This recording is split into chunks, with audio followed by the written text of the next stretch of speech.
అమ్మాయి real story చెప్పుకుంటాం కదా. కట్ చేస్తే ఆ అమ్మాయి వాళ్ళ అమ్మ వాళ్ళ ఇంటికి వస్తుంది కదా.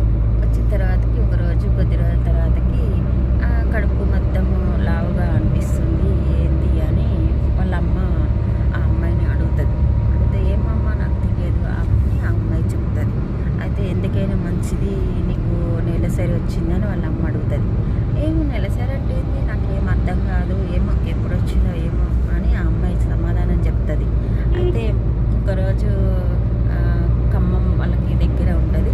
అక్కడ ఆంధ్రజ్యోతి హాస్పిటల్ అని లేడీ డాక్టరు ఎంబీబీఎస్ డీజీఓ అక్కడికి తీసుకెళ్ళి టెస్ట్ చేయిస్తే ఆ డాక్టర్ ఉండి 4 months ప్రెగ్నెన్సీ అని చెప్తుంది. అప్పుడు వాళ్ళ సంతోషానికి అవధులు ఉండవు. ఆ అమ్మాయికి కనీసము ప్రెగ్నెంట్ అయిందా, వచ్చిందా లేదా అన్న అవగాహన లేని వయసులో పెళ్లి చేస్తే ఏమీ తెలియదు. అసలు ప్రెగ్నెంట్ వచ్చిందా కూడా తెలియదు, మంత్ వచ్చిందా తెలియదు, ఏమి వచ్చిందో తెలియని వయసులో పెళ్లి చేసినప్పుడు ఇంకా వాళ్ళ అత్తగారు పెట్టే కష్టాలను ఎలా భరించే అంత శక్తి లేనప్పుడు అమ్మాయి ఏం చేస్తుంది? ఇంకా వాళ్ళ అమ్మ నాన్న సపోర్టుగా ఉండి ఏం చేద్దాం అనుకుంటున్నాం